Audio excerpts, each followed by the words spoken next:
if you completely gas yourself to the point of exhaustion and I can literally just push you off me and smash your head with a rock, like, all that seeing red, like I don't have to have. You're about to see more red, bro. I don't have to have a lot of experience. I wouldn't say a lot of experience, but like everyone thinks too of like fighting is like an active thing. It's like part of what you learn in jiu-jitsu is like you can cook your partner. And it's like you can just keep yourself safe until they're cooked and then you can do whatever you want with them. Or even if they have experience, if you can make somebody really tired, even if they're really good, you'll get them to make mistakes. Is jiu-jitsu good for cops? I would say absolutely 100%. No question, no doubt about it. Talk to a cop that does jiu-jitsu and see what they say about it. You're learning how to control another person's body when they don't want you to, right?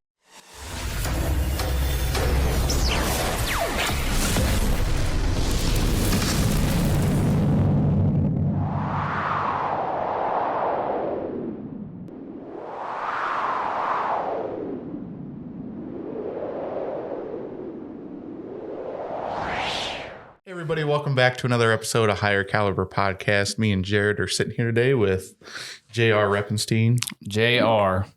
What's up? Third appearance? Dude, I think it's fourth. It could be four. Welcome back, dude. He's kind of like he's a co-host. I just like some other people. I'm just here because you guys owe me a hat. We do. Son of a... You know what? I'll have to come back again. we're out of stock. You won the hat, right? I did. Dang. He'll get him his hat, Tim. It's right up there. Up in the closet? Yeah. I need everybody to see it. I waited until we were on air to drop that on him because I didn't want him to I meant to try keep and it, weasel their way out. I meant to keep it next to me and be like, here's your hat, brother.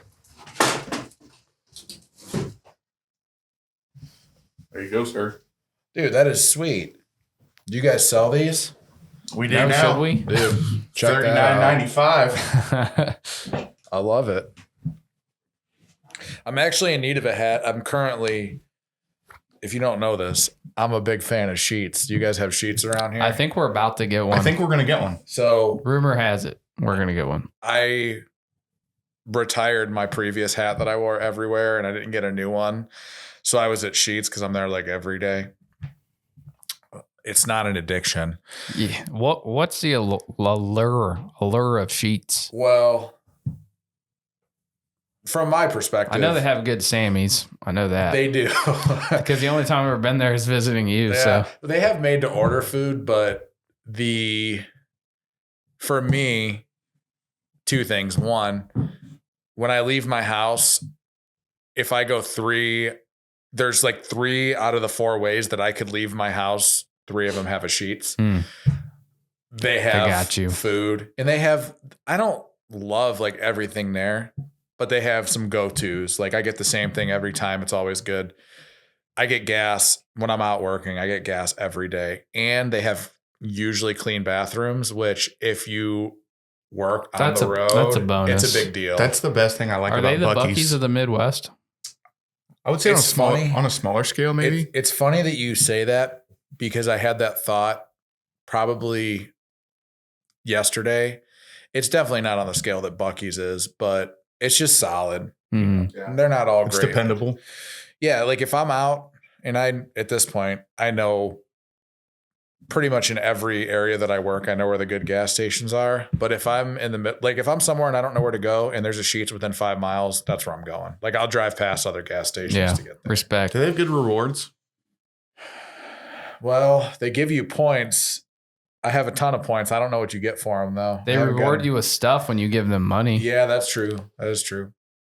Like I'm a Speedy Rewards member. Yeah. I'm kind of in a conundrum. I use it all the time for gas and stuff, but apparently I either forgot my PIN or changed it. Now I can't use it, but I keep racking up. Like I have a ton of Speedway points. Should probably call somebody. Yeah.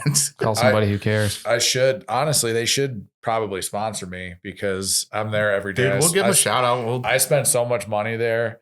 The story about how it turned, it's a joke in our house about how Sheetz is my favorite restaurant. And people make fun of me because they think I love Sheetz. I didn't realize it was that big of a deal. Oh yeah. I literally go every day. But like I said, it's because I get gas every day and I just stick to what I know. However, I started when we found out we were having a kid and we're like, okay, we need to actually make a budget and follow it, which we kind of did before. But so I downloaded this app that tracks all your spending and gives you reports and stuff. And I'm going through from the month before, like, I spent $800 on gas. Like, I spent a lot of money on gas, but that seems like too much. And I click on it and it gives you all the transactions. And it was like $13 at Sheetz, $16 at Sheetz, $11 at Sheetz. Like, oh, that's what it was. I spent $800 at Sheetz. So for folks that don't know, you own your own business where you drive around all the time. Yeah, I have a so power when you washing say I business. get gas every day, Yeah. people are probably like, that's extreme. Yeah, I have a power washing business and, you know, I'm on the road all the time. We have a pretty big service area. So part of my day, every day, either at the beginning of the day or at the end of the day, I'm getting gas. So, or I have to use a bathroom.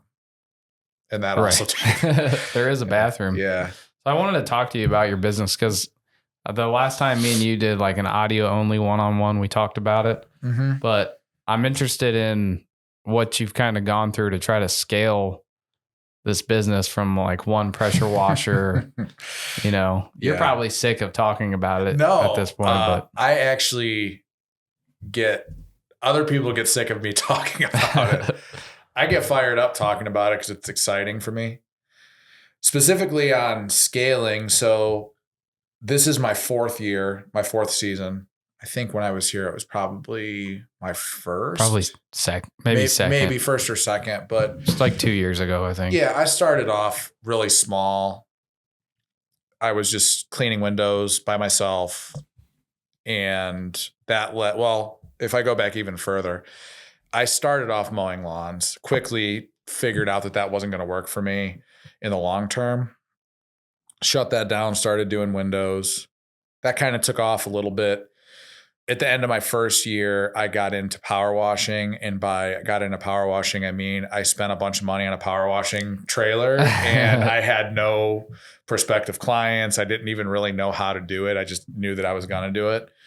And then over the years, you know, the last couple of years, the power washing has been the front runner. And now that's almost exclusively what we do. A lot of the growth. So like growth, I pretty much have doubled my sales every year. This year, I won't double because I'm to the point where it's not sustainable to grow by 100% every year. Mm-hmm. But a big part of it is just time. You know, I've been in the game for 3 years now, which everybody says 3 years is when things start to take off. It's a little bit of, you know, I've serviced a ton of clients.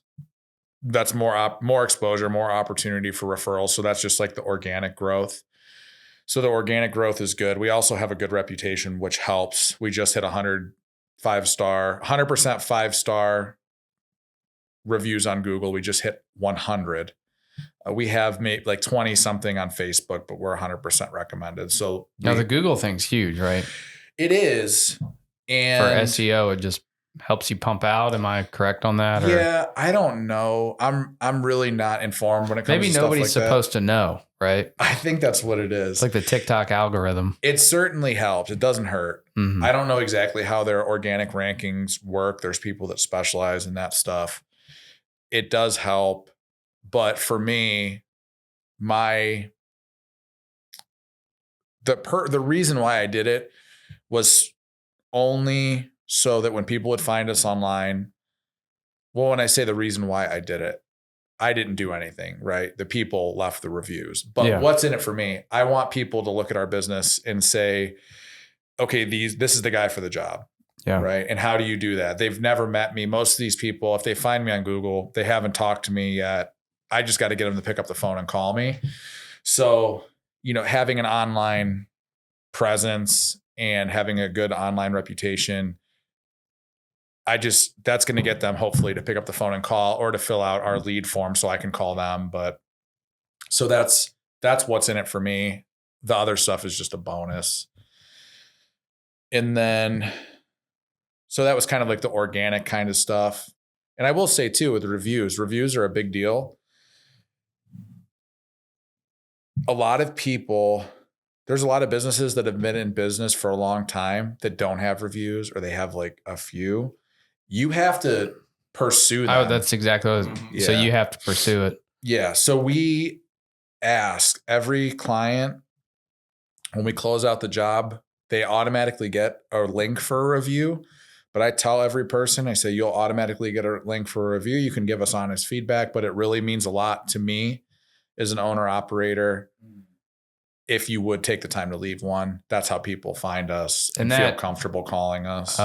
Would you say that's the biggest, I don't know how to describe it. The best thing you can do is make the pain point as little as possible to leave a review. So this is mostly anecdotal. There is a little bit of research about this, but in my opinion, if you don't make it easy, people, one, will not do it. And two, the people who will are probably going to be the people who are not going to leave you a great review. Yeah.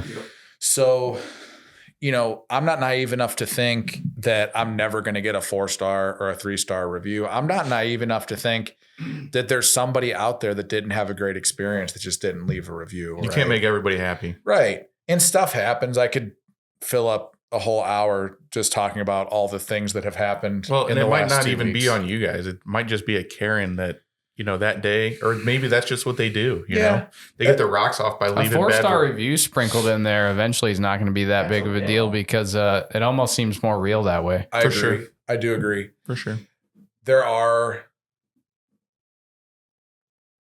ways to boost your reviews that are unscrupulous and unethical that people do. There are also things that people do where, I'll just give you an example. I send you, so I have it's part of my integrated software. The review link comes automatically. There are platforms where they'll send you, so Jared hires me. You get the link for a review and it says, how would you rate us 1 to 5 stars? If you click 4 or 5 stars, it sends you to Google and you leave the review on Google. If you pick 3 or less, it will send me an email that says that you left me a 3-star review, but it doesn't post. Kind of dirty. It is. And we don't do that, but I think it's a gray area. I don't think it's a gray area. I think it's unethical. Yeah. But maybe people view it as a gray area, and people will do whatever they have to do to get a leg up on their competition. For sure. So going back to what you said about the 3 years thing, that's when it's projected you'll take off if you're consistent, right? Yeah, that's just something people say. Not just like owning the business for 3 years is going to make you go into the stratosphere or anything like that. Yeah. So, and that gets into what did I do to get to this point? If you start a business and you sit on your butt and wait for the phone to ring, you're never going to have a business. I mean, some people work falls into their lap, and if that's you, I'm happy for you. But for most people, it's not the case. Early on, I was just talking to one of my friends I think he's in his 2nd year. And we were kind of talking about the first couple of years are hard because you have to go out and work for it. You're not going to make a lot of money. You're still figuring things out. But so I did some paid lead generation, which was not great. I mean, it did get me some jobs, but I spent a lot of money. The biggest thing that I did that I recommend everybody in home service, I talk about it through the lens of home service businesses because that's the business that I'm in, but it could apply to other businesses too. I maximize the clients that I do have. So first and foremost, we're going to knock it out of the park. We're going to do a great job. We're going to make sure they're happy. Then so every house gets a yard sign, which you've probably seen. It's just a sign. It's got our logo. It says house washing with the phone number. Now, it's do you really ask simple. if you can put it up? We don't. I actually have it in my contract that we put it up and it's their responsibility to take it down. However, if somebody says, like I've had people say, hey, we're in an HOA, we're not allowed to have signs, no problem. Yeah. I won't put it out. Or if I there are neighborhoods I know they're not allowed to have them, I don't put them out. But usually nobody ever complains. It's just something we do. Now, has anybody ever asked you for a discount? In general? No, just as for leaving the sign up. Or a review. A sign of the review. Has anybody been like, take 10% off? Yeah, and we don't entertain that. Yeah. We do just ballpark figures. I probably do 300 houses a year, which also I do this part-time. So that's 365 days a year, and it snows 4 of them. Yeah, you're talking, we have a 7 or an 8 month season. So I don't do a ton of houses, but I do enough. And 298 of those people are going to let me put my sign out or give me a review without asking for anything. So I'm not going to give anybody. Right. That's in reviews. This comes into like ethics, right? I try to be ethical, and I don't think it's ethical to offer discounts for reviews. I also know that it's against the terms of service, which is one of those things which you can't prove, but you're going to get found out eventually. Yeah, for sure. Right. Yeah, I guess I really didn't think about that, because if you're giving somebody a discount, obviously the review is going to sway towards or the 5 you give stars. them a discount and they give you a bad review. That's kind of baller, though. Let me get that 10% discount, 1 star. He's unethical. Yeah. I would never be that bold. Right. Yeah, people, some people are always just looking for an angle. Mm-hmm. But yeah, so we do the yard signs. Another thing that we do is we call them 5 arounds, where we have door hangers, and we'll give each next door neighbor, and the 3 houses across the street, we'll put a door hanger on their door. Asking for reviews is another layer. My truck is wrapped, which is not 100% necessary, but I think it does help.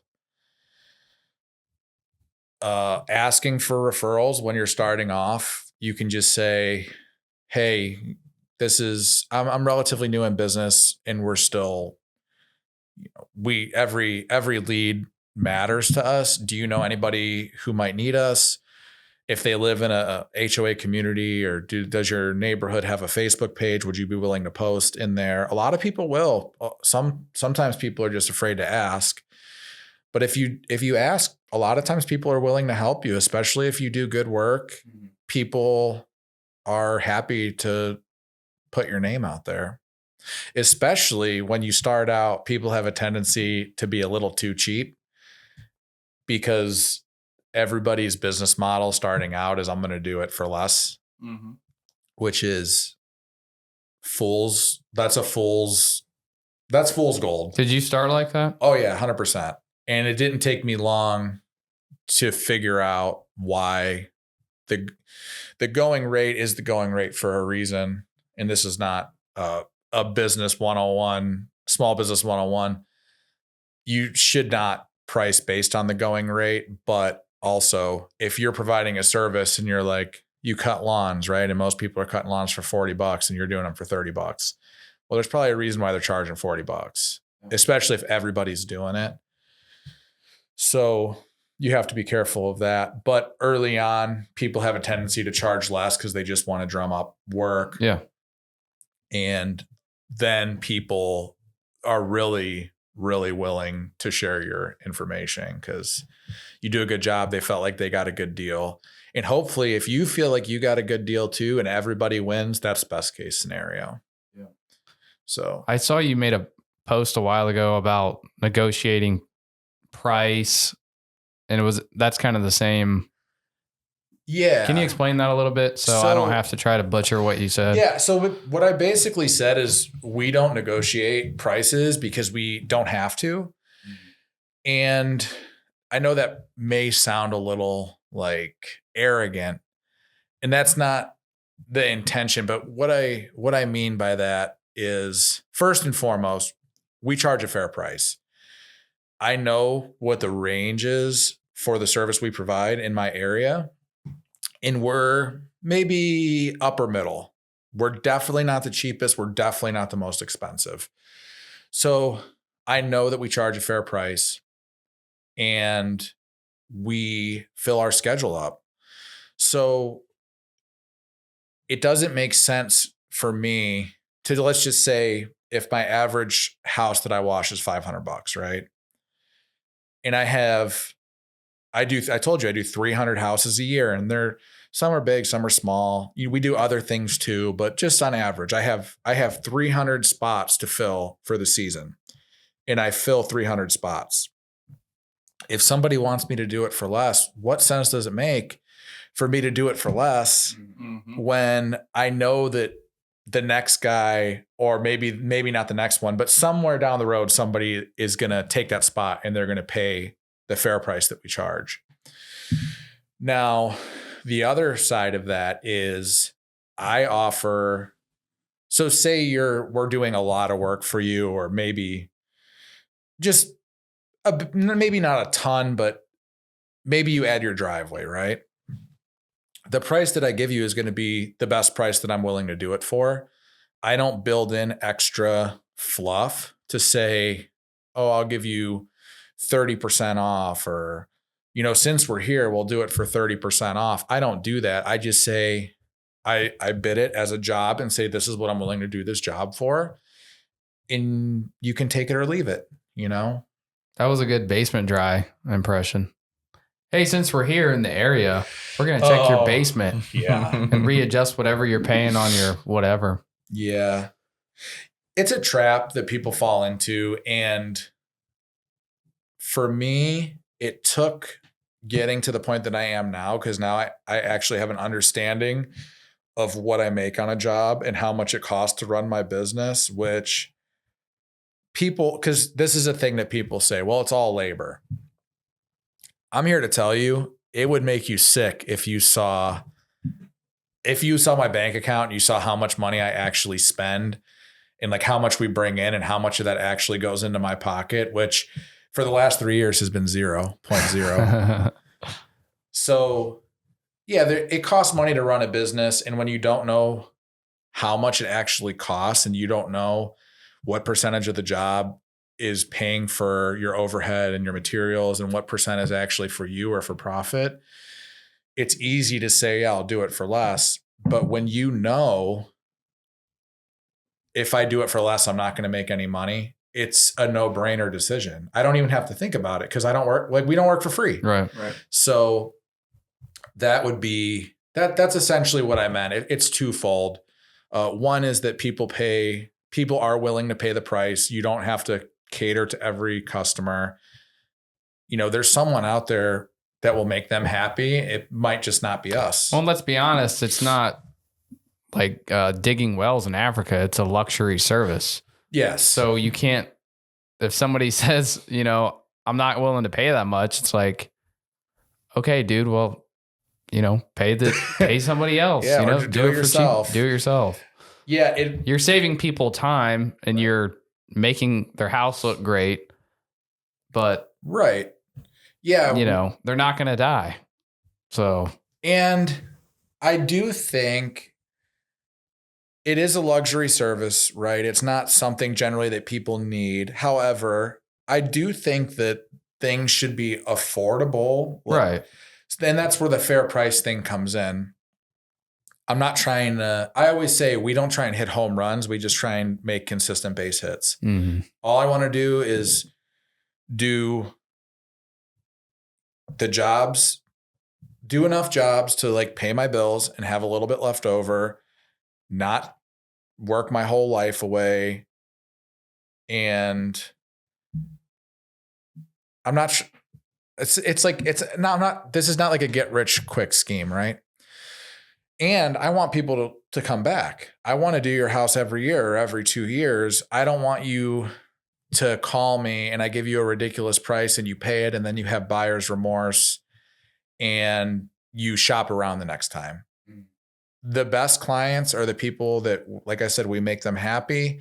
And when they need something, they call us. They don't call anybody else. They know that we're going to do a good job. They know that we're going to be fair with them. And that's pretty much it. You said something. I was going to go another direction. What did you say? Oh, about you could hire somebody else or do it yourself.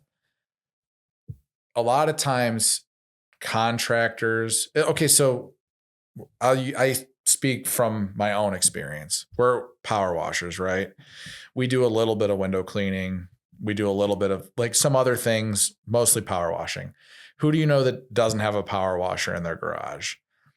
Everybody thinks they can do it themselves. And sometimes because of that, they don't really see the value in it, but you can't. Like most people just don't have the equipment and they don't have the knowledge to be able to do it right. Do people do it themselves? Yeah, all the time. Do people do it themselves and have great results? Sometimes. They might do it and it might be good enough that they're happy because they saved a bunch of money. But at the end of the day, if you hire somebody to clean your carpets, you got a vacuum cleaner in your closet, right? Mm. Or you could go to Home Depot and you could rent a little carpet machine. But anybody who's ever done that and then had their carpets cleaned professionally, it's just not the same thing. You don't have $50,000 in carpet cleaning equipment in your truck, and right. You just can't do it because you don't have the stuff. So I see it as a huge, I got distracted because I was picturing myself like I do every year blasting paint off my aluminum siding.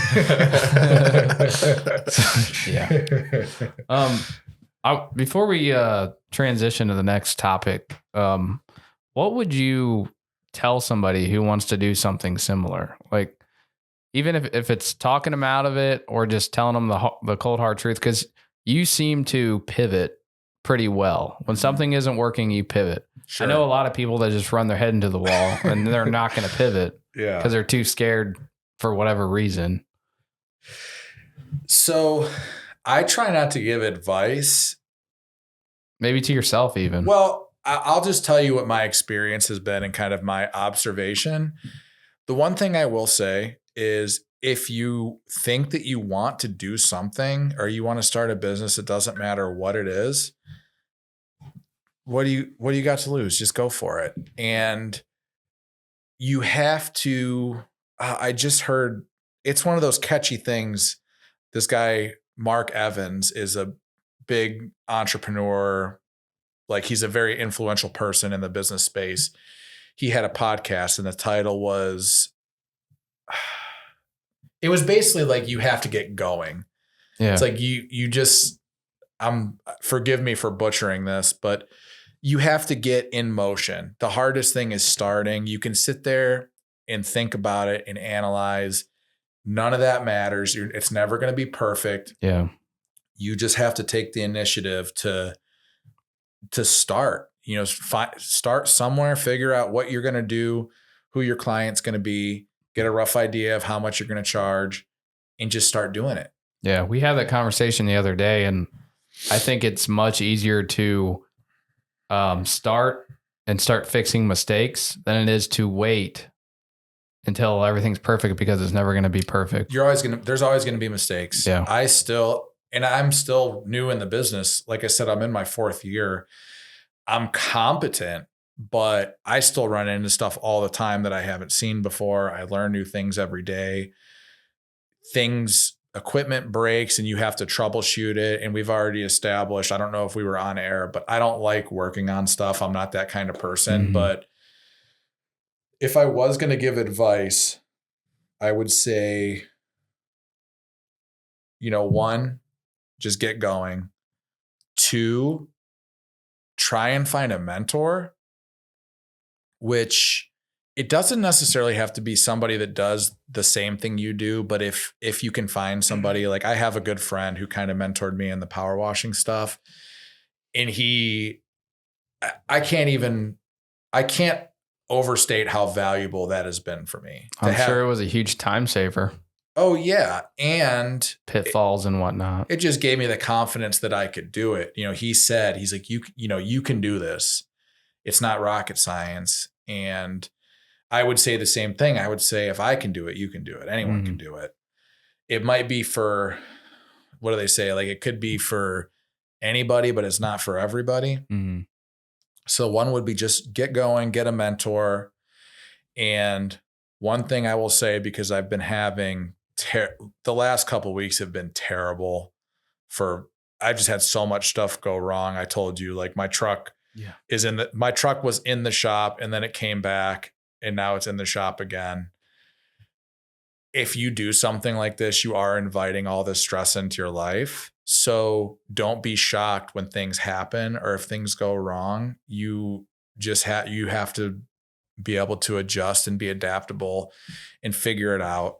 You just do the best you can.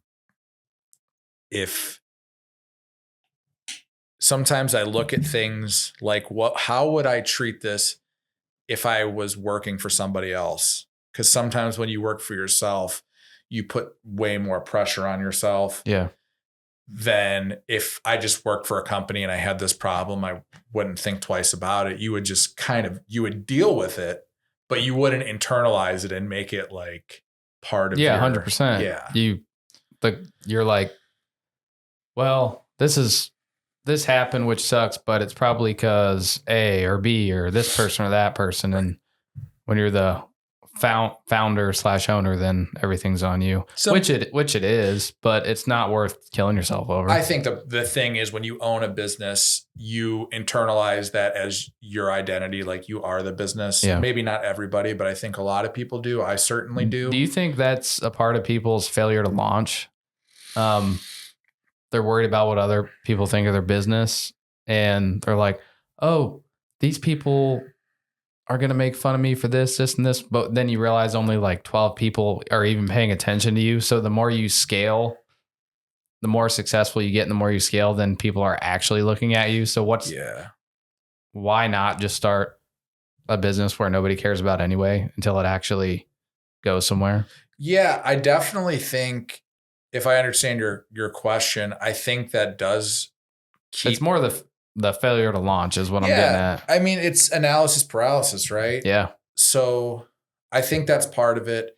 You think, what are people... I mean, with content creation, where you're like, what are people going to think if I make this video and put it out? And I think that's a valid feeling to have, but then are you going to is that how you want to live your life? Yeah. And I have those feelings too. I don't know if you did or if you do, but it's just saying, okay, I have this feeling and it's valid, but I'm not going to stifle my vision because of what one or two people think about you. Yeah. And let's be honest too, we're mostly talking about people online. You know what I mean? Like, yeah. Well, I think a lot of it's like, there's that one person that they're going to see me on Facebook saying I'm starting my own business and they're going to react me. And that's just going to shut me down. Yeah. So that's sad. Well, but then again, you can kill it in this market because people are too scared to start, honestly. Well, to kind of riff on that, I think you would also be shocked so there are those people that we'll call the haters, when they're probably not doing better than you. Mm-hmm. A lot of times people want to see you do well, but they don't want to see you do better than they're doing. Absolutely. But what is the most shocking to me is how willing people are in my industry to help. Like, I have relationships with not everybody in my area, but I know a lot of the power washers in my area, and I'm at least friendly with them. Some of them I'm friends with. Like, would you call them competitors? Oh, I mean, I guess if they're in your area and they're power washing. I mean, we're competing for the same business, but I don't compete with them.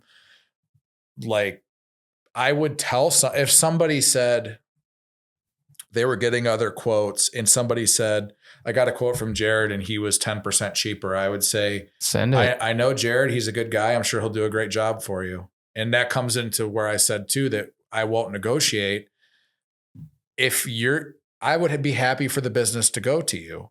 I also know that if you're a single operator like me, you only have so many spots to fill too. So it's like, well, you might get that one. I might get the next one because you might not be available.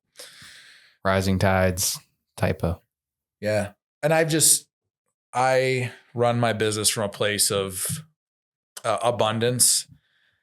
I don't have the mindset of like I just said, I'm like, if I don't get this one, I'll get the next one. If I don't get that one, I'll get one after that. And I've had people like pretty much get down my throat about a price that I gave them. And that's where, like I said, sometimes you take it personal and you're like, oh, maybe I do charge too much. But then you're like, what? But wait a minute. Like I have all these other people that are happy to pay that. It's not me, it's them. And if they like, maybe they'll find somebody that'll make them happy. I don't know. People are funny too. That's another, I feel like now we're going down a rabbit hole, but to keep it simple, people are funny. And I always remember, like, I treat people like people. I talk to people. Everybody's an individual. There's sales processes and things people do, and they have like canned responses for different objections. That stuff all works, but people aren't robots. They're people. And I treat people like individuals. And some individuals are just harder to deal with than others. That's a unique. It's just a fact of life, really. Yeah. A unique thing about what I do is, you wear all the hats. Like I do the work, I do the sales, I do the estimating and invoicing. So you have to kind of be able to do all of that. And that is a challenge. Yeah. Well, let's talk about you choking people on your off time. Holy smokes. Choked. Yeah. It's all consensual. Yeah. I'm excited now. It's consensual. Yeah, you have to sign a waiver. Well, that's what he said. You say it's consensual. I just have one question before we move on. You're going to send him down another rabbit hole, bro. That's cool. I can keep it short. Just curious. You said you got into lawn mowing originally. Yeah. And you said very quickly you found out that wasn't sustainable. Yeah. But I want to know why. Oh, so the reason why there is, so if the listeners don't know, I'm also a fireman full time. Thank you for your service. You're welcome for my service.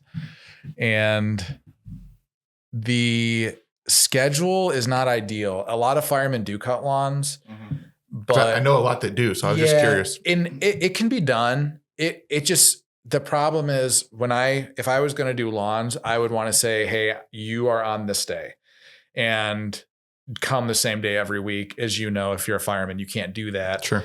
And what would always happen would be I would be on shift when I was supposed to mow somebody's lawn, and then it would rain. And the next thing you know, it's been 10 days and you're like, oh, maybe I'll just wait until next week. And it just, scheduling wise, it was difficult. Like I said, it could be done. It was just difficult. And I would do it differently if I did it over again, but I didn't have route density. So I didn't have a lot of stuff that was close together, which takes time to build. But I was like, I would stop and do a lawn, and then I would be driving to the next one and then driving to the next one. And it was just not super profitable. Mm-hmm. But again, I didn't stick with it long enough. You didn't give it the 3 years. I guess I really never considered that the grime on people's houses and stuff aren't going to grow as fast as lawns. I mean, that's like, I think you would do awesome maybe down the road managing other people cutting. Yeah. But as far as a fireman schedule service, get a fleet of mowers and some guys. I think I'm going to stick to my area. No shiny objects distracting you. Another thing that people will do though is they'll try and add a bunch of services. We did the same thing. You try and add a bunch of services to try and drum up more business, when I would say probably 10 out of 10 times you're better off doubling down and putting all your effort into the one thing that you do. And the one thing for us, the one thing is kind of an umbrella of things, but we don't go outside of that. If it's something you're washing stuff. Yeah, you're washing stuff. Yeah, we can, we don't really clean gutters anymore. Oh, except really? We have a few recurring clients that we still do. But, anybody can clean a gutter. It's kind of easy money, but it's just not what we do. And we're not as efficient. The people who clean gutters and that's all that they do. It's going back to what you said earlier. Yeah, they do it. They probably do it twice as fast as we do because they know all the tricks. Same with people who stain decks. We stain decks, we stain fences, but the people who do it all the time are so much faster. They're so much more efficient. I wouldn't say they do a better job. I think we do a fine job. It's just that it takes us a lot longer to get to that end state. Yeah. That's what I mean by you pivoting. It seems like that's your one of your better skill sets is learning when to stop. I think one of the biggest problems that I have that I see in other people is, the right thing to do. It's just hard to do it. And a lot of that is because it's hard to tell people no. And it's taken me to get to this point where I can tell people I'm not interested in a job. Some of them might be big money jobs and it's hard to say no. But what helps me is if I can say, that's not something that we do. However, I know somebody who can help you and I think you'll really like them.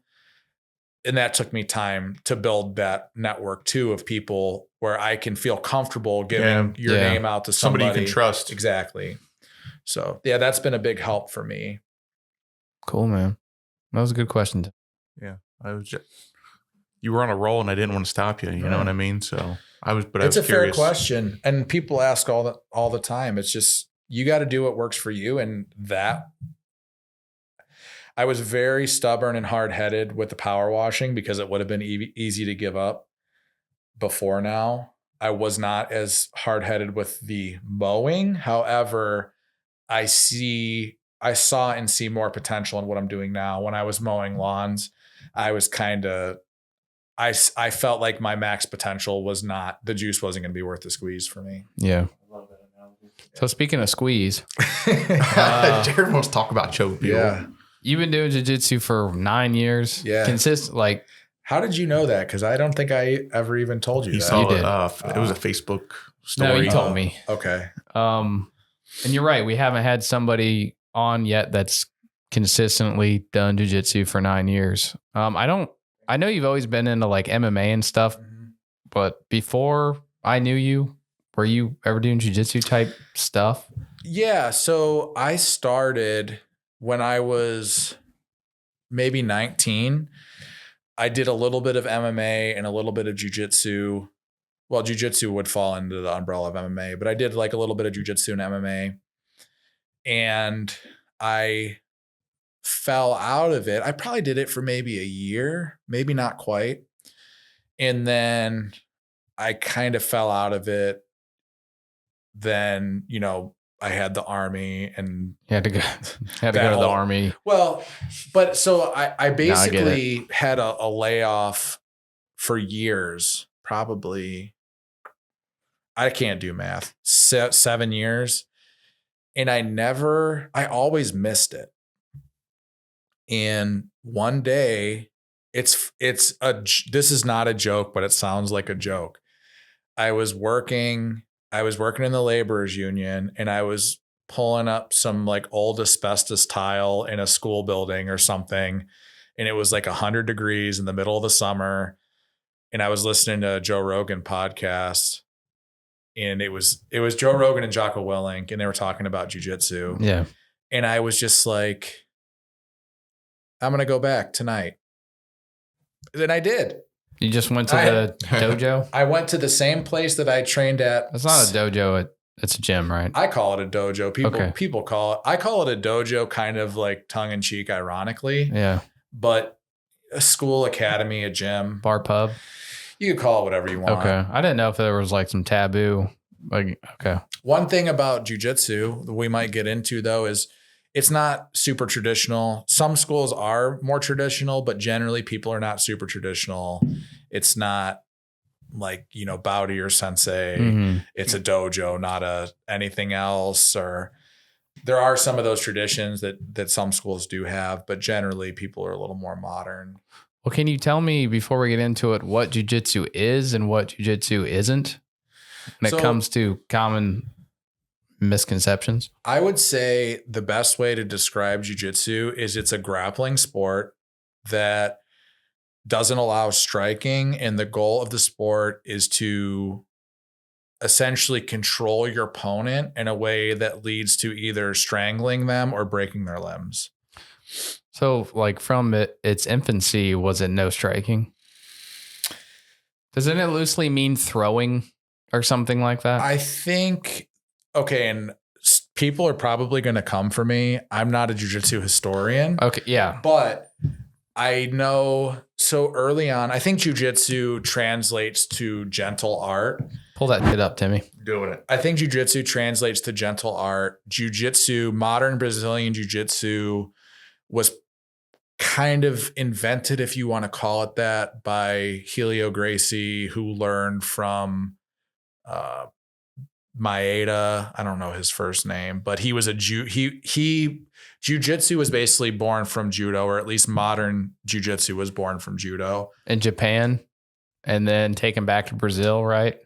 I think that's a good question. Okay. Like the Gracies. Tim, pull that shit All up. right. Yeah. All right. Did you chat GPT it? No, dude, I just, Google it. I'm Google review. a millennial, so I Google things still. I'm sure I just delayed my next promotion by 2 years by not knowing this.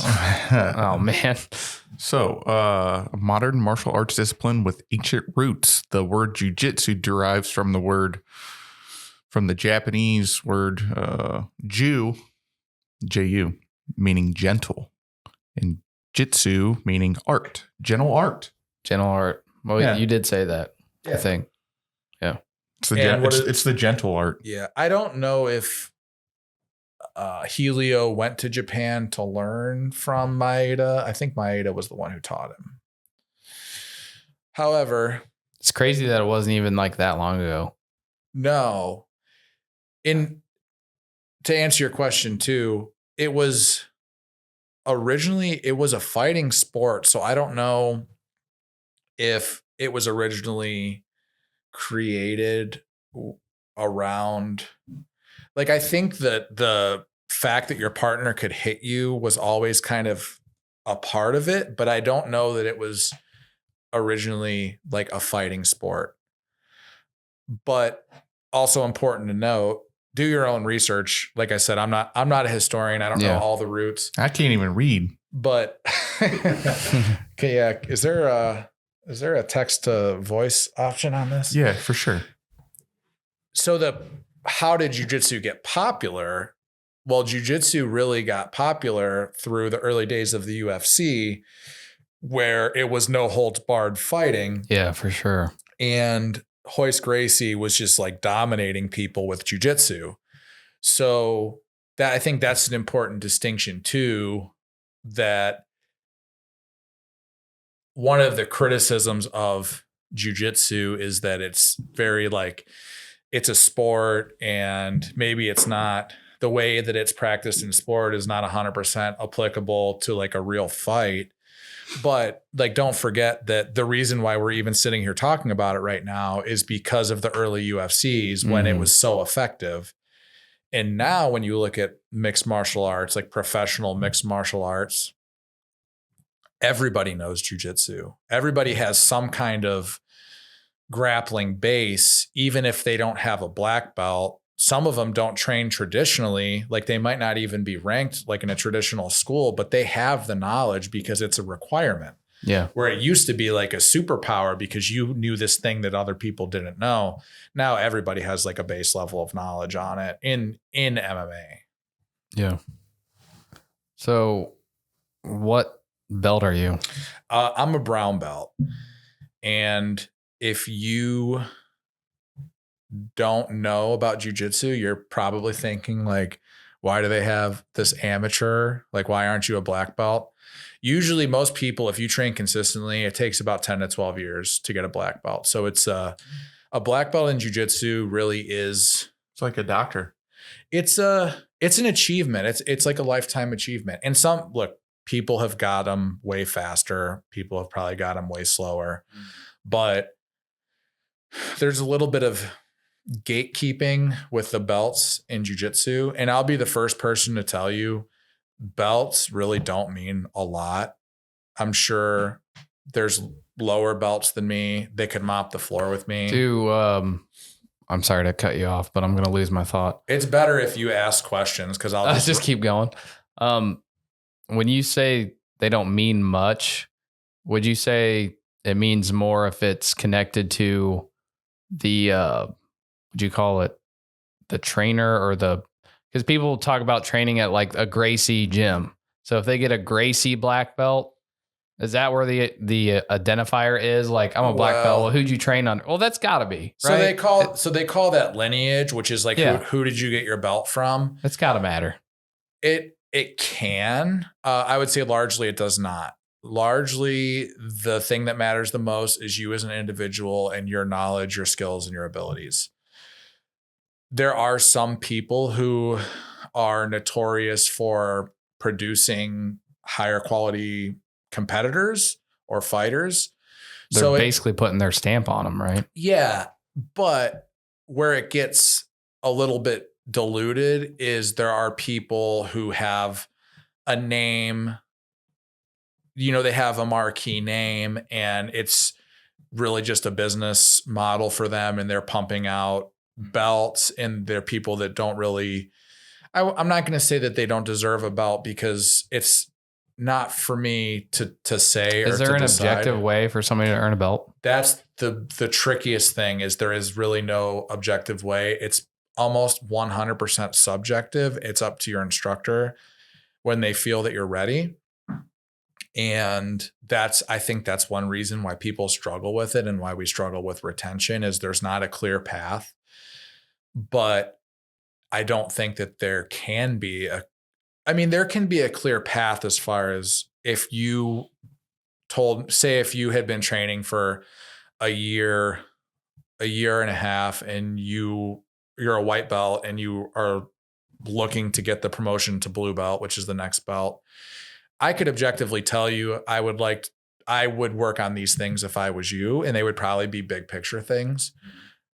So there is like an objective way, but there's not a memorize these sequences and you're going to get the next belt, because so much of jiu-jitsu is the practical application. So doing just drills and memorizing moves and collecting techniques is, for a lot of people, that's part of it. But ultimately, how you're going to be judged, every instructor will have their own criteria for how they're going to judge and promote people. But generally, a very, very large portion of the criteria is going to be your actual, like I said, knowledge, skill, and ability. It's how do you perform against your peers. So if you're a 50-year-old man, you're not expected to keep up with a 20-year-old chemically enhanced college wrestler. But chemically enhanced. But how you're going to match up against your peers, people that are close to your size, close to your ability, your age, that's going to be a really big portion for most instructors. So what do you like about it the most? Why do you keep going back? I don't know, man. I mean, it's got to get you, I hear a lot from people that are in it, like on podcasts and what have you, about just the thrill of, like, you're not going to die, but that's the closest you can get to like a real fight. It jacks you up. Yeah. I actually don't have that experience as far as the fighting and competing aspect, but what is in it for me is it's very mentally stimulating, and also never hurts to get mentally stimulated. No, it's very mentally, I don't know if stimulating is the word, but it's good. Do you get the endorphins going like you would after a good pump at the gym? Kind of. Yeah. So, and that's the second piece. The second piece is that it is physical. For sure. So you get the exercise aspect, you get kind of the learning, it engages your brain. You get the learning and problem solving aspect. There's the aspect of camaraderie. Yeah. And competition, which when I say competition, I mean friendly competition.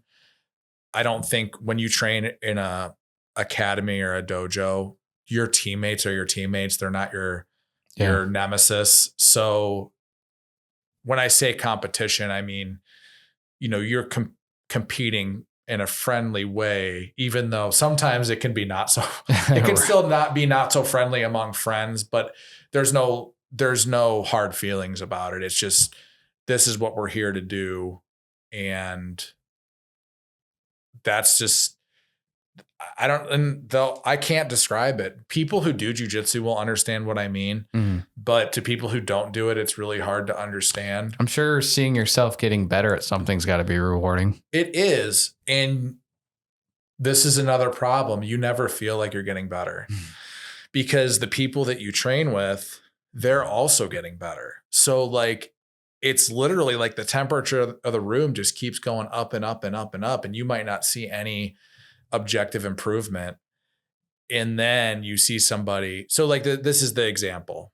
When I started training the second time, there was me and one other white belt, I think. So we were like the two lowest guys in the room, which is actually not normal. Normally, most places are going to be majority white belts because there's just always a role. It's always a revolving door of new people. And then you get a couple that stay, they get promoted. And it's like the higher up you go, the less people there are because people just fall off. Like people lose interest, life happens, they get hurt, whatever.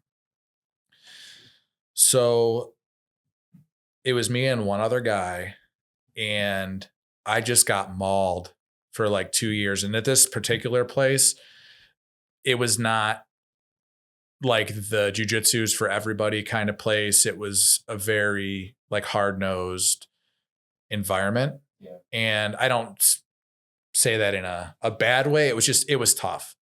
And people were hard on me, and I probably deserved it because I was probably like doing dumb that just made people mad. But so then you kind of live in that environment for a year and a half, 2 years. And then you see somebody new come in and you go, oh, I remember when that was me. And that's the only time that you really realize you're like, oh, I guess I have made improvement. Yeah. Because the people above you are constantly getting better. Everybody's getting better. Yeah. Maybe not at the same rate, but it's like I said, it's like the level of the room, everybody's going up together.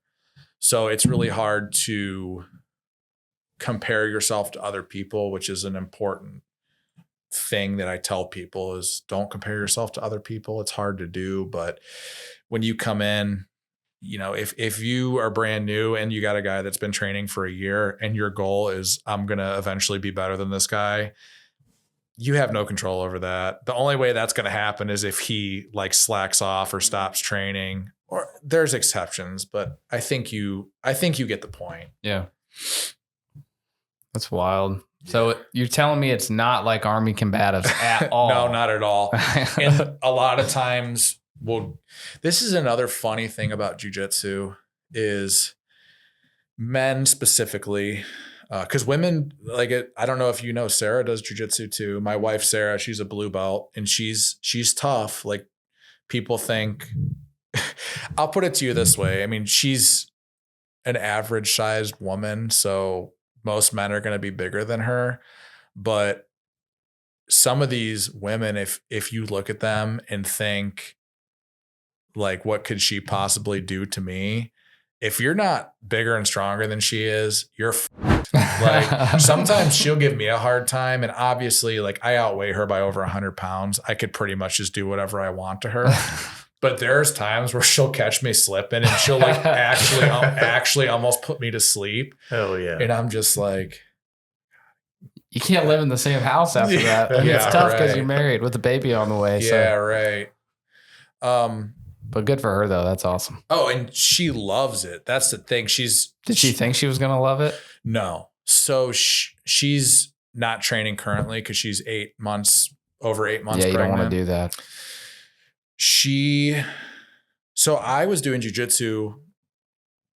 I think I started around the time that her and I met. I started back and she just totally didn't get it. She's like, you leave for 2 hours, 4 times a week to go wrestle with other sweaty dudes in funny pajamas. Like it doesn't make any sense. And she had seen it. Like she had seen me compete and she had been to practices. And I don't even know why. She made a comment. This is probably 4 years ago, maybe. She made a comment. I don't even remember what she said, but she left the door open that maybe she would be interested in trying it. And I was like, do you want to try this? And she's like, yeah, I'll give it a try. Dang. So she did. And she kind of went through a phase where she did it for a minute and then she kind of fell off. Mm-hmm. But then she came back. And when she came back, she was back with a vengeance. Came back like, even harder. She did. And she yeah, I mean, she really impressed me. I didn't think that she was going to like it as much as she did, but now she gets it. And that's awesome for me because I don't have to justify why I want to do Absolutely, it. dude. Yeah. When the baby comes, it's going to be tough because we're going to have to. I was going to say, just wait till the kid comes. Well, I think we'll work something out where we can take, alternate. Yeah, at least when you're gone, she'll understand like you're not doing it just to get sweated on by a bunch of dudes. Yeah. Like, no, she'll be leaving me at home with the kid and she'll be going. Absolutely. So what was your original question? I feel I like don't remember. I riffed on that a little bit. Yeah, that's why I have a asked question. him. Go for it. So, you said that, when you were listening to that podcast and you're like, I'm just going to go to the gym or the dojo tonight. Right. And I've always been interested in this, but how does, even with any martial arts, how does it work to just pick it back up? Like what do you do there? You know what I mean? Is there a sign in? Like you don't make an appointment, right? No. So you maybe. I don't Is that know what you're getting at? Yeah. Just walk right in. Cause you can go to Planet Fitness anytime you want, right? You can go train, but how do you just walk in and be like, I'm here? I'll tell you what I did, and then I'll tell you, because that's actually a really good question. Tell us what you should do. Well, I've often wondered that because I'm like, what if, I think we're about to find out. But what did we just talk about? You have to get going. That's the hardest part is for sure.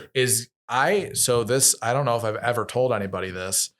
The first time when I was 19 and I wanted to learn how to train, I knew of one place that guy at the gym told me about. It was an hour away. I drove all the way there. I sat in the parking lot and I didn't even go in because I was too intimidated. And in hindsight, I would have never wanted to drive an hour to train anyways, though I probably would if I had to now. But it's very intimidating. So I went back to the same school that I had trained at previously, which was still there.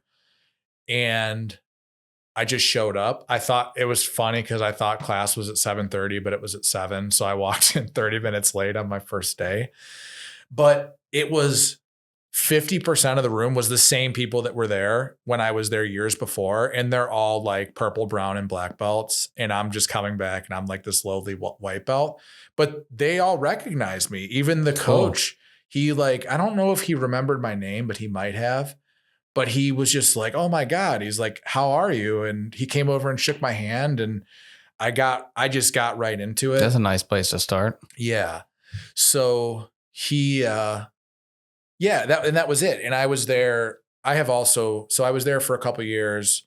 I got my blue belt there and I eventually moved on for really no reason other than schedule. I wanted to train somewhere that had morning classes and they were only in the evening. I've trained a handful of different places though. I move around. So I won't get into it. It can be a really deep. I need to document this while we're live doing this because I just thought of the best title for this episode is Snapping Necks and Washing Decks. All right. I'll forget that in 5 minutes. I'm with it. Okay. Sorry. Sorry.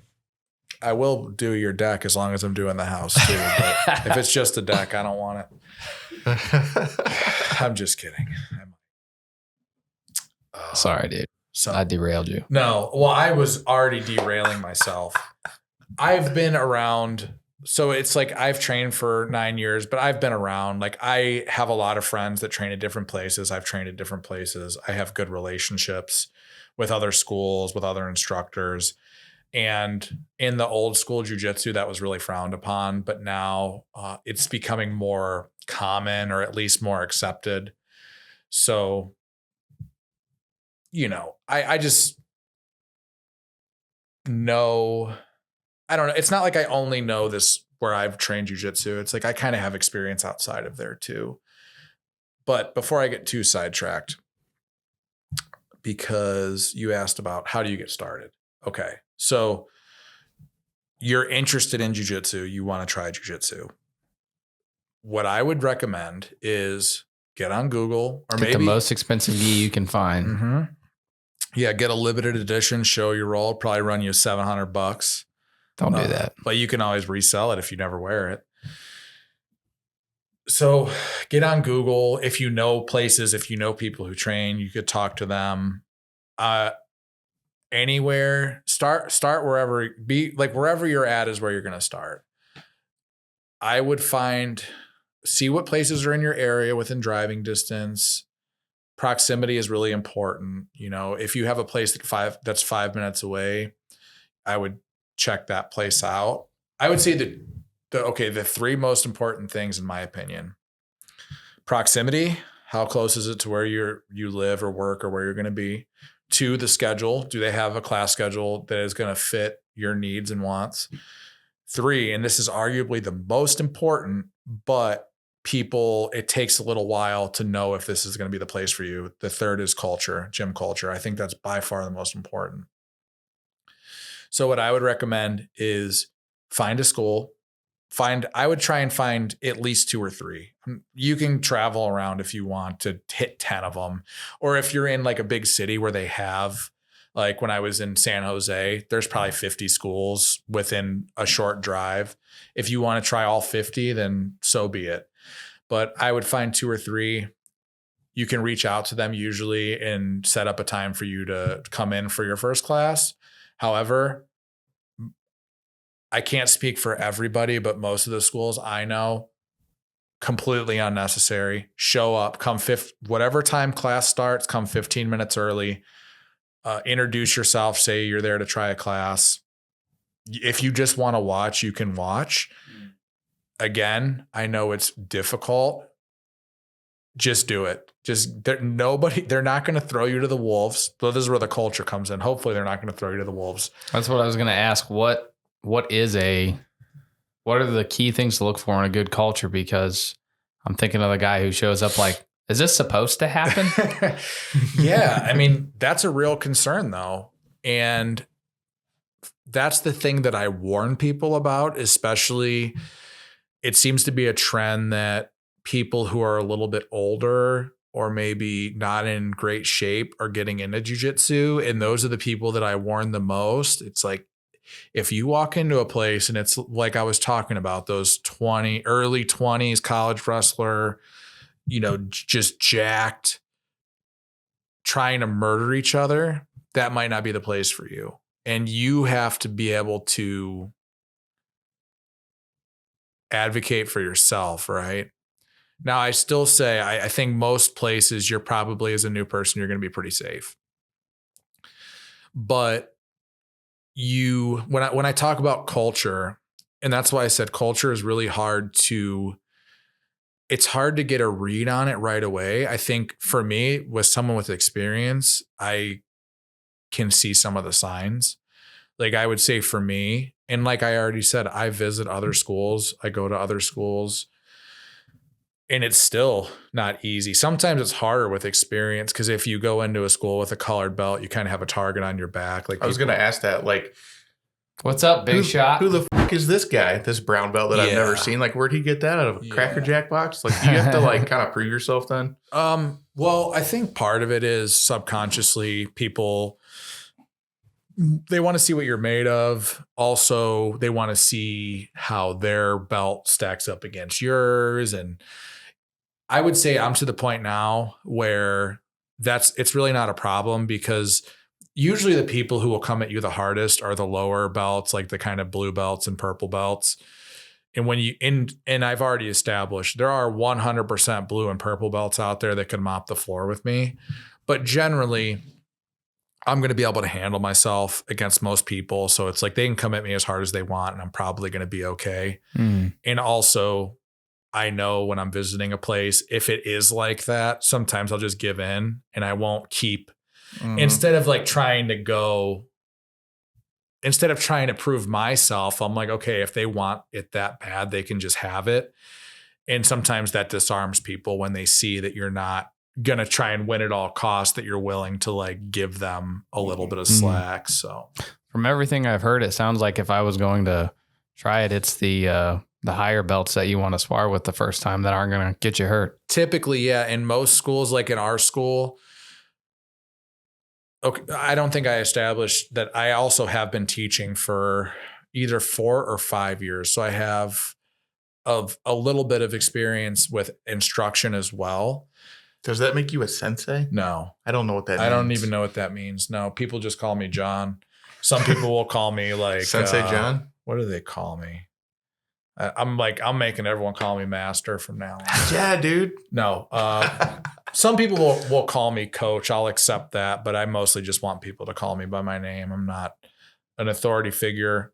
One of my beliefs is that I'm not here kind of, okay, I'm not here to like teach you what I know so much as like, I'm here to like help you find your own way, but also this is a thing that we're all doing this together, right? Like I've been doing it for longer, but I don't look at it like I'm the authority in this room and you should listen to me. We're all learning this together. Like I'm still anybody. Yeah, it's like teaching somebody how to lift. You're still there trying to get jacked too. Right. You know, teaching them how not to get hurt. Right. And yeah, with that, I don't want to go down another rabbit hole. We're already, I'm already like squirrel. Yeah. But coming down to culture, okay, one thing for me is you walk into a place, does somebody greet you? That's a big thing for me. Does an instructor greet you? Do the students greet you? Like, is it just a friendly atmosphere? That's an indicator for me. Now, if you walk in the middle of class and say they're in the middle of teaching something, don't expect somebody to just drop everything and come over to you. But are people friendly? Do they have you can just get your kind of, front door assessment when you walk in. Like, is it clean? Does it smell? I mean, is there a Sheetz nearby? Is there a Sheetz nearby? I always say cleanliness and friendliness, or like when you're going into a place, is it clean or are the people friendly? Yeah. That's what you can tell. Reputation is another one. There are places where you might talk to somebody and they might say, I've heard things about other schools where people didn't have a great experience there for one reason or another. And maybe I had been to those schools and I had a fine experience. So you have to take everything with a grain of salt, but you can talk to other people. To round this out, any place is going to at least let you do one class for free. Usually they're going to let you do a couple, or they'll have some kind of trial where you can do a month or 6 weeks for a small amount of money, like $50 or something. I would recommend doing that. I would recommend doing it at 2 or 3 places and seeing which one you vibe with. Yeah. If you want to train, you'll train. If it's fun, you will train. Most people, a lot of times people come in and they want to learn self-defense, or they say they want to learn self-defense, but what they really mean is they want to learn how to fight. Yeah. Right. So they'll come in, they'll want to learn self-defense. And most of the time, in my experience, the only people who stay long-term are the people who enjoy it. There might be a few exceptions. It's got to be like that. Like with everything, right? Yeah. Well, I mean, okay. So with shooting, there is an aspect of it of maybe you practice shooting for self-defense, or especially if you're in law enforcement, that's a skill that you have to keep. But it's also pretty damn fun.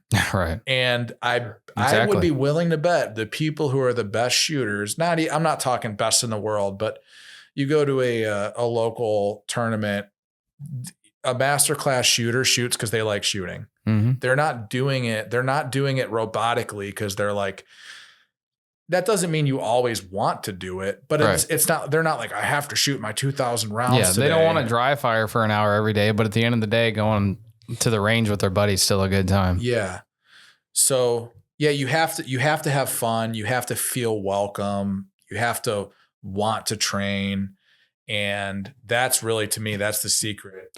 I'm sure there's got to be people, it's got to get to the point where you don't want to disappoint people for not showing up even on a day where you really don't want to feel. Yeah, you don't feel like going. So I have a really good friend, Tom, that he's kind of been my main training partner for a few years, even though if he was on the live stream, he'd be talking right now because I haven't been training as much, and he's a machine. He's always training. There's a chat. I'm going to check it. I'm going to check it for Tom. He might be on check there. The chat. His handle is probably Dickhead Tom. Hold on. So he doesn't know I'm here. Oh, somebody said something about, I know them cheeks be clapping when you walk. Mm-hmm. I thought that might be Tom. I don't know. Doesn't look like Tom. So hold on. Sorry. I just got sidetracked. I was talking about disappointing your training partner. Okay. So example, I get home from work, 4:00. I'm tired. Don't really feel like training. Tom texts me and goes, "Hey, are you training tonight?" I don't know. Are you training? And he's like, "I'll go if you go." And I'm like, "Okay, I'll go." And then I feel obligated to go. Yeah. And I also know that if he's going to be there, then I'm going to have fun and get good training. Yeah. But there is a little bit of that pressure and accountability. And that's, I touched on camaraderie earlier. I think that's part of it as well. Yeah.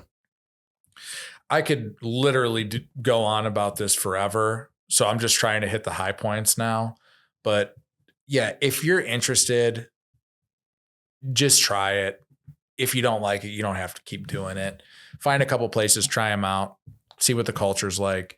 Be an advocate for yourself. And that one is difficult for people, especially early on, but you have to keep yourself safe. Like we always say, I always say your partner's responsibility or your partner's safety is your primary responsibility and your own safety is your secondary responsibility. Because that makes sense because it's like there's two of you and then bing bong. Well, a lot of injuries happen. So when you're brand new is when you're probably the most prone to injuries. And it's just because it's really clunky. You don't really understand. It's all new to you and it's weird. That's another thing. It's like jiu-jitsu is super weird from an outside perspective. If you don't know anything about it and you watch it and you're like, he's just sitting on this guy's head. It's super weird. Yeah. Just two dudes sweating on each other. Yeah, he for sure smells that guy's gooch. Get down here, bro. He does for sure. Yeah. So keep yourself safe. If you come to one of my classes, I'll have you doing live training if you want to the same day.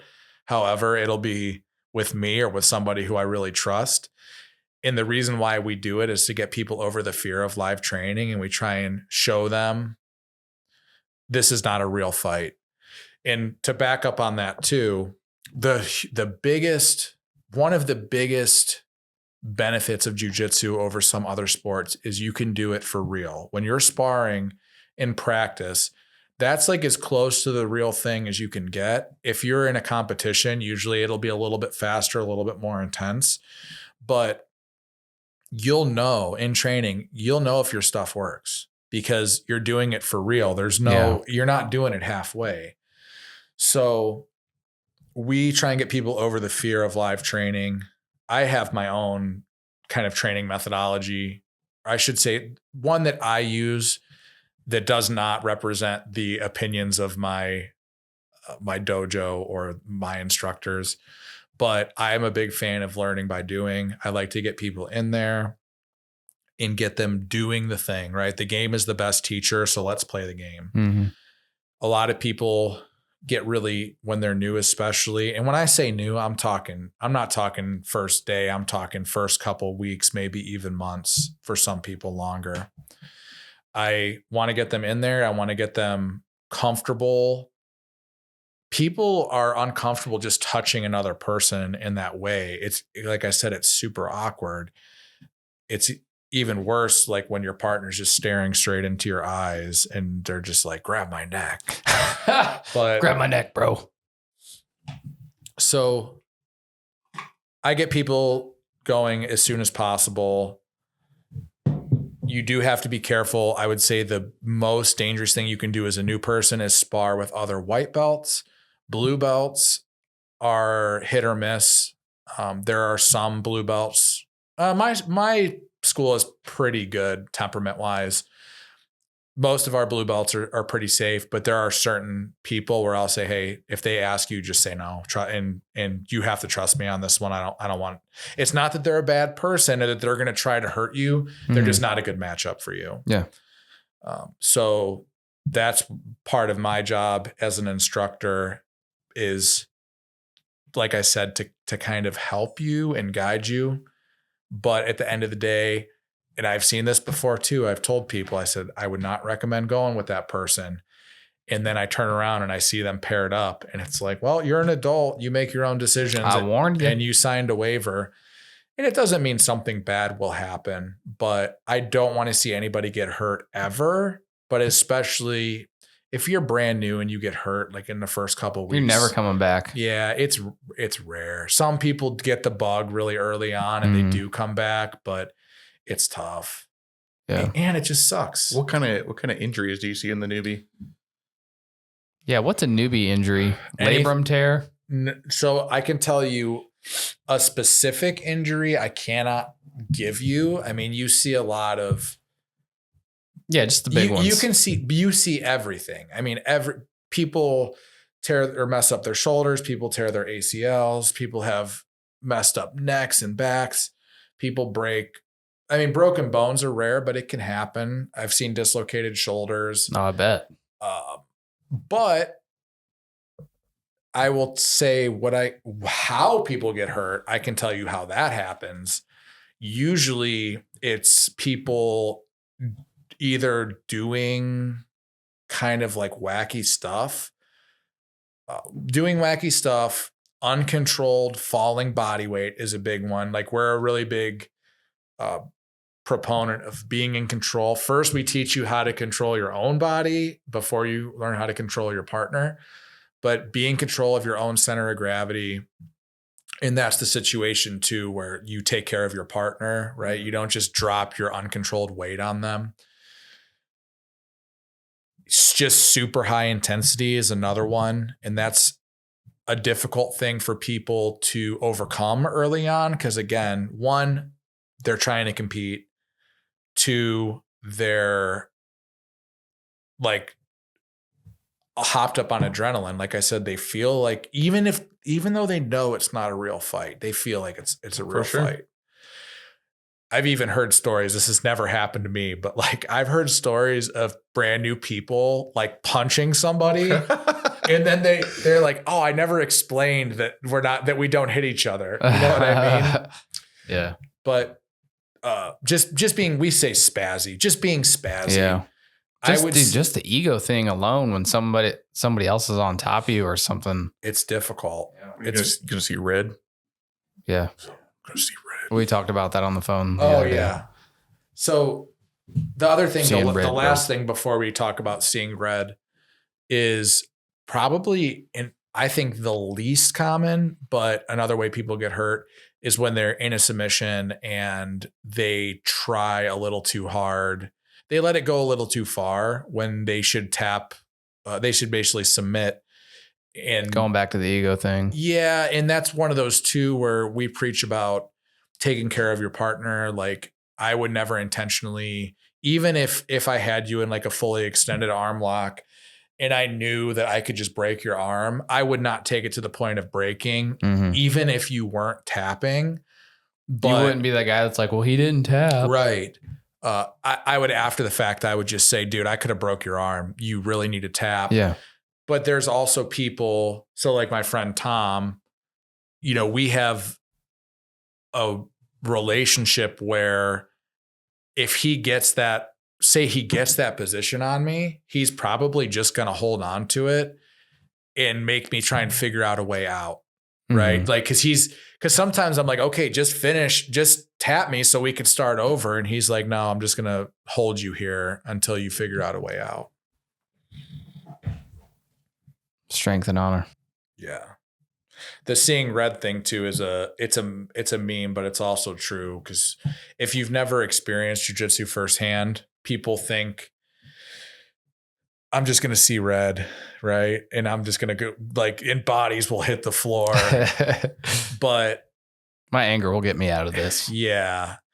There is the jiu-jitsu assumption. We always say the jiu-jitsu assumption is that your partner, I say partner because in class we work together, but if you were in the street or in a competition, it would be your opponent. We're under the assumption that our partner is going to be bigger and stronger than we are. So kind of the magic of jiu-jitsu is it can work on somebody who's bigger than and stronger. I'm here to tell you, size and strength do play a role. There's kind of a continuum. There's, size and strength. Well, we could just say there's like attributes and then there's abilities or not their skill. Size and strength are skills, flexibility are skills, are attributes. Size and strength is an attribute. Mm-hmm. Flexibility is an attribute. Stamina is an attribute, and skills are skills. Is flexibility an attribute? It is. And it's can't it be worked on? I know some people are just genetically more flexible than others, but it's an attribute as far as not knowledge based. Yes. Okay. Like for me, I'm not flexible. I'll never have a flexibility based game. I'm strong and I'm heavy, so I have a strong and heavy game. Yeah. Go with your gifts, man. Yeah, and that's the thing is it's all about what do you gain and what are you giving up. So I have weight and I have strength. I don't have stamina. I don't have flexibility.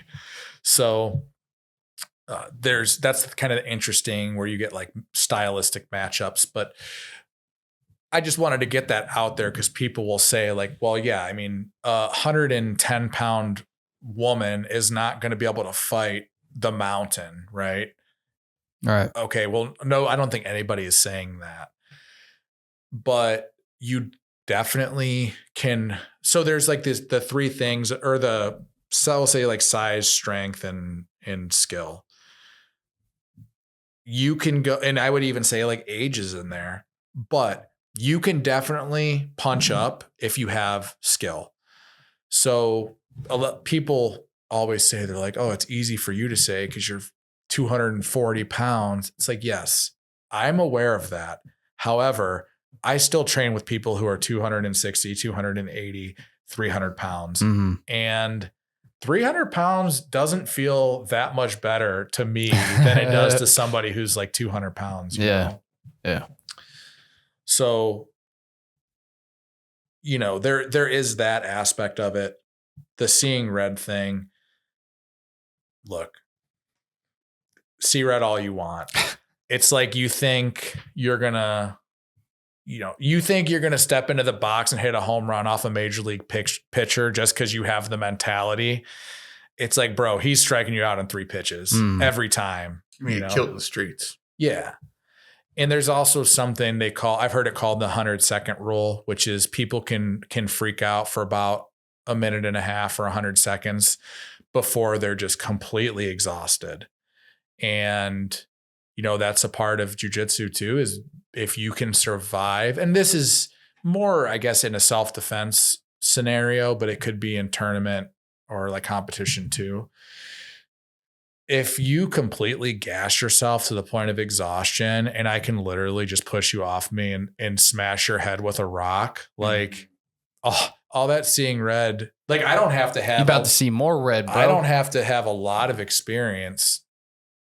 I wouldn't say a lot of experience, but like everyone thinks too of like fighting is like an active thing. It's like part of what you learn in jiu-jitsu is like you can cook your partner. And it's like you can just keep yourself safe until they're cooked, and then you can do whatever you want with them. Or even if they have experience, if you can make somebody really tired, even if they're really good, you'll get them to make mistakes. Yeah. So that's something that you learn in jiu-jitsu too. It's a lot about not dying. Yeah. I mean, we already said it's a defensive sport, but yeah. Yeah. I think I think we've talked about this on the podcast about cops doing it. Would you say that's still the best thing they could do? 100%.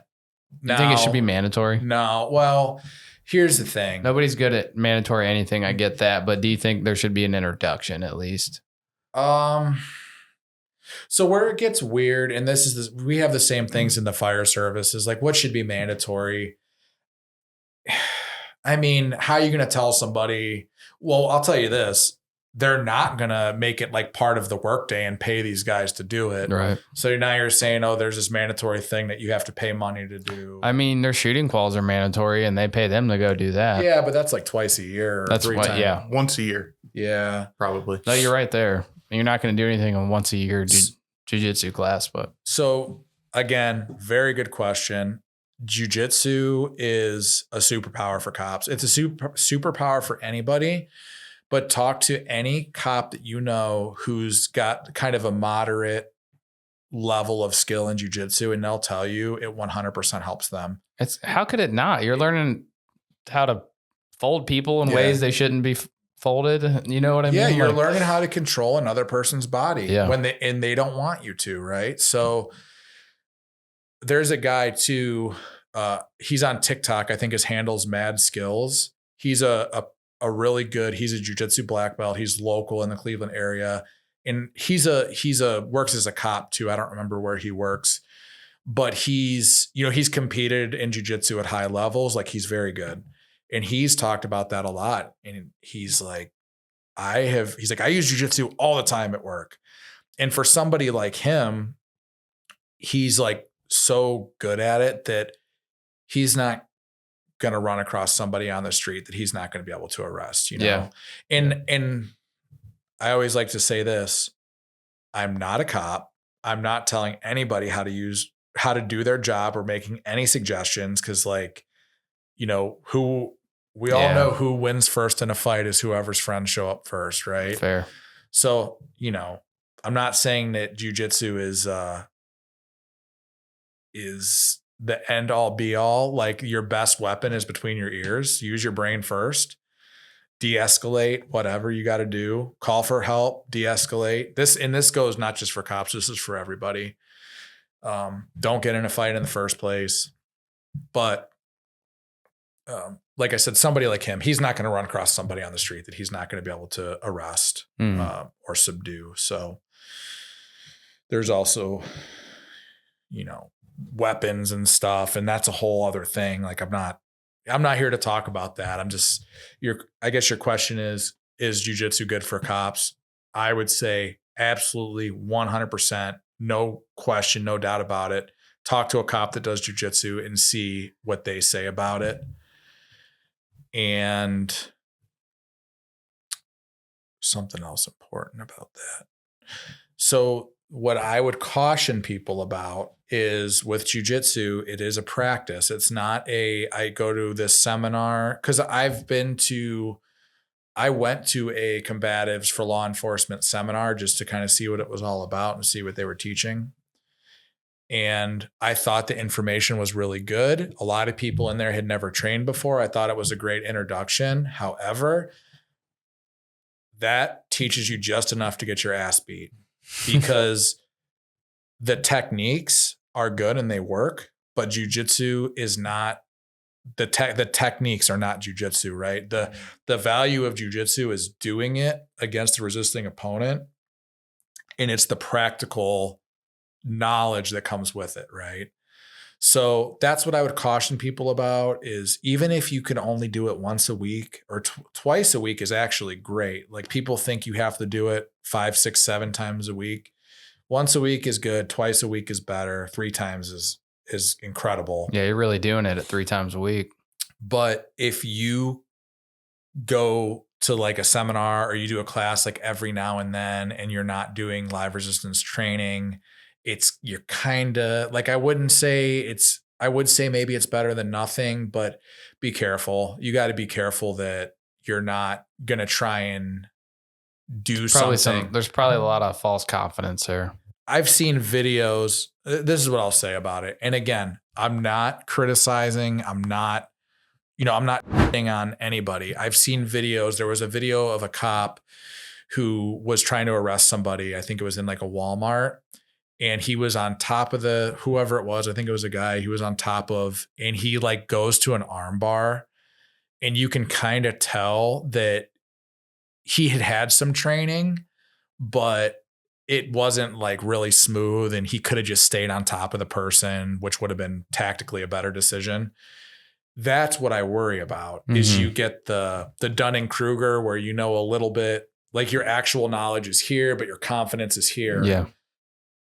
That's what I would caution people against. But the only way to get around that is, again, you have to do it regularly for a long time. It's going to be 6 months before you have an intelligent jiu-jitsu thought. It's weird. It's chaotic. It's not going to make sense. But if you get through that kind of early novice phase and you start to connect the dots, that's when your knowledge starts to creep up, but your confidence shoots way down because you realize how much there is that you don't know. Who's that? Who quoted that? Or who's that quote? I don't know. The only thing I know is I know nothing or whatever. I don't know. I say you don't know what you don't know about 500 times a day. Well, it's true. Because I don't know. It's true. I like that. Know just enough to get your ass kicked. Oh, it's unfortunately true. I mean, the people. Yeah, but what if you have a tap out shirt on? Do you ever consider that? It could be a double cross where like somebody could be a legitimate badass and they're wearing a tap out shirt because they want somebody to try them. A double cross. Yeah, those used to be so cool, dude. No. Yeah. They're gone now, They right? still are. Are they still cool? I don't know. No. An affliction. I saw like one of my things. I saw some dude dripped in double affliction the other day. One of my timeline things was like, cool tap out shirt. How many have you kicked or something like that? That was 10 years ago. Awesome. Well, we better quit rambling about it before you get yourself in trouble. Killed in the streets. Yeah, I know. I did a lot of the talking here. Clearly, this is something I'm passionate me and Tim about. rambling. You're fine. good. Oh, I don't know if you guys have any other questions. It's hard. I'm assuming people who are listening to this are not experienced jiu-jitsu people, but I wouldn't be surprised if most of them have heard of it or know something about it. So, you actually don't know this, but 90% of our audience are like purple and blue belts. Oh, okay. Well, then you probably should have had somebody else come on because what's up, y'all? We were looking for a brown. Yeah. I mean, it's you could tell I get fired up about it. It's been great for me in my life. People always will say that like jiu-jitsu translates outside of life or out to your life outside of jiu-jitsu. And that has been true for me. It's also, you put your kids in martial arts to teach them like discipline and respect and all these other things. And then you do it as an adult and it's much more casual. It's kind of just like, you show up and you're just like, hey, Jared, hey, Tim. And you kind of stretch out and then you practice murder against each other. Here, bro. Yeah. But my experience has been like, I just feel like I'm a better person for doing jiu-jitsu. I'm a better person when I do jiu-jitsu. I can tell you this, before, when I was younger, I would have been a lot quicker to choose violence with somebody. Mm-hmm. Not that I did, like I was never, I'm not really a physical, I don't like confrontation period, let alone physical confrontation. But now I just don't care. Like, I feel confident that if I had to defend myself with just my bare hands, I could. Which are huge, by the way. Oh, they're average. Freaking meat mittens, dude. They're average. If I had to defend myself, I could. I don't want to. Like, I don't care. I don't have anything to prove. There's nothing you're going to say to me that's going to make me want to fight you. And that's another thing, because I talk to younger guys too, and I can tell they have this like token, like, I don't want to fight anybody, but really they're like, you're like, they just know that's what you're supposed to say. Yeah, they're hoping somebody tries them. And part of this is just being on this earth for 37 years and living the life that I lived when I was in my 20s and being out at bars and clubs and just seeing all the dumb chaos for no reason. It's so dumb, and for what, Mm-hmm. And you also never know.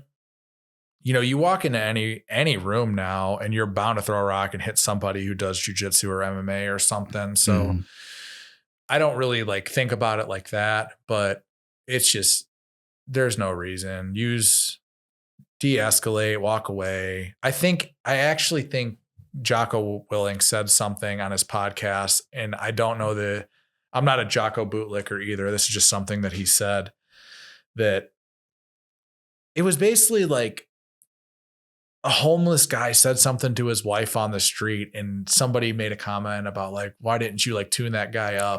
I'm sure this is not what happened, but the moral of the story is he just says, what does that say about my relationship with my wife if I have to beat up a vagrant on the street to defend her honor? It's a good point. It is a good point. It's like, dude, nobody cares. Like, it's just it's ego and like this macho shit that people do. And this can be the last thing I say about it, because this is maybe the most important, but also this is somewhere where maybe you guys would chime in. I always say too, when we talk, I don't practice jiu-jitsu for self-defense. I practice it because I like it. Self-defense is an afterthought for me. However, if you are doing jiu-jitsu for self-defense, that is just one part of self-defense. Obviously, in real life, outside of the dojo, people can punch you, they can kick you, they can shoot you, they can stab you. So I always, like I said, your best weapon is between your ears. But sometimes people have this romantic idea with jiu-jitsu if they're like, I want to be able to defend myself, but I don't want to hurt anybody. And I'm like, dude, let's pump the brakes. If you're fighting with somebody on the street, it should be because you feel like your life is in danger. 100%. And you should be going nuclear right off the bat. Yeah. I always preach speed, surprise, violence of action. Like, brick to the head right off the bat. Don't around trying to like, oh, I want to use my jiu-jitsu. It's like, no, I want to put this person down and get the fuck out of here as soon as possible. Yeah. Yep. And I think so. And this is like the important distinction. That's the, like, you know, if somebody tries to mug you on the street or whatever happens where you're like, you know, like if you've ever been in a situation, I guess I can't speak for everybody, but like, you'll know when it happens. Usually like when you're in that situation where you're actually in danger, all the alarms are going off and you're like, something's off here. Spidey senses are going. Yeah. Now, see, that doesn't mean that you're out at a bar and some drunk dude won't leave you alone and you just freaking like Rampage Jackson power bomb him onto the concrete. Yeah. That would be, you know, potentially a criminal charge. So you have to be able to measure the situation, I guess. You have to develop the situation rapidly and know what the appropriate level of force is. Well, I mean, it's like when we teach concealed carry, we talk about what a jury of your peers will see as reasonable force. Right. So, you know, when the homeless guy taps you on the shoulder and you hit him with a brick, kind of thing. Yeah. So, but the whole point of self-defense in general, no matter what you're using, is to stop the threat. Right. So whatever you feel is the threat. Break the wrist. Yeah. Yeah. And I'm not presenting as a self-defense expert here. I just tell people what my opinion is. And my opinion is. Oh, you didn't know we had you on for self-defense expert? Well, I mean, self-defense as a whole, which encompasses, like I said, many things. It's not just hand-to-hand combat. It's not just weapons. I think, again, the biggest thing is use your brain and don't get caught up in don't let your ego or your lizard brain get involved. Like just leave, leave. Now, if you can't leave, different, you know, like, now you just can't leave. I believe you, but my Tommy gun don't. I think, where am I going with this? So, be a good person. So when you make the decision, when you're like, I feel threatened, you make the decision that this is going to get physical, speed, surprise, violence of action. I mean, if you're, I'll just leave it at that. I'm not going to I got to pontificate on the speed and the violence and the No, just I do have a question. You brought up bashing somebody in the head with a brick. yeah. Do you carry said brick? No, on your person, You would have or- to provide your own brick. Okay, I just I curious. don't carry a brick. Did but they have the brick? It's the proverbial brick to the head. Though. I gotcha. It's like Yeah. the whole point is go nuclear right off the bat. And I know speed, surprise, violence of action is something that they would say in the military, but it's a good thing to go by.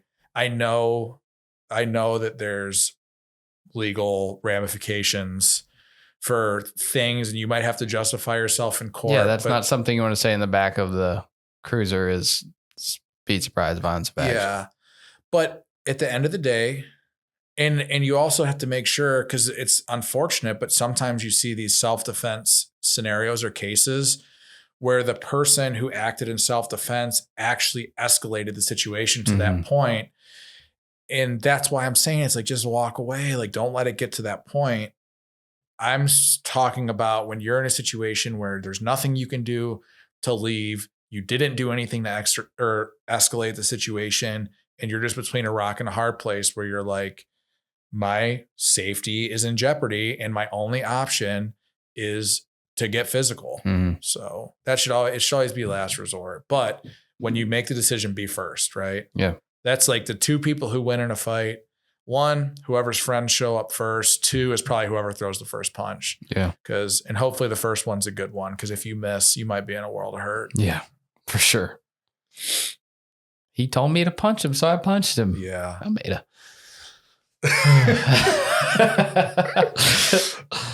That was always his favorite thing. I don't know why people put their hands up and say, hit me, bro. He told me to do it. Yeah, there's mutual combat in Texas too. Yeah. From what I've heard, I've never. I don't want to try the theory, but Yeah. you know. What else you got? Anything? No, I need some more caffeine. Dude, me too. Yeah. I've been holding in a huge piss. All right, dude. Well, hey, man, thanks for coming to talk to us today. Thanks for coming. It's always, Hey, no, it's thanks. always a great time. Thanks for having me. I haven't seen you guys in a while, so it's really been cool just to catch up. It has. Hopefully the 200 listeners on this episode got something out of it. Yeah. I will say though, I mean, if you are somebody that's interested in jiu-jitsu or even business, we talked about business. I'm not hard to find on social media. If you have any questions or if you want my opinion on something, reach out to me. I'd be happy to help you. Just know that 9 times out of 10, I'm probably just going to tell you to call me because it's easier than messaging back and forth. Yeah. I'll put your links on the show now. Yeah. Feel free. All right, dude. All right. Thanks, y'all. Hey, thanks for episode 50, by the way. 50? Landmark. So I didn't even know this was a landmark episode. 50. Well, hold on. In that case, let me wear my higher caliber lid. Hell yeah. Does it fit? I That's have to adjust adjustable. it. It's a snapback, Sweet. bro. It says not that All big. right. See you, everybody. Later. Bye.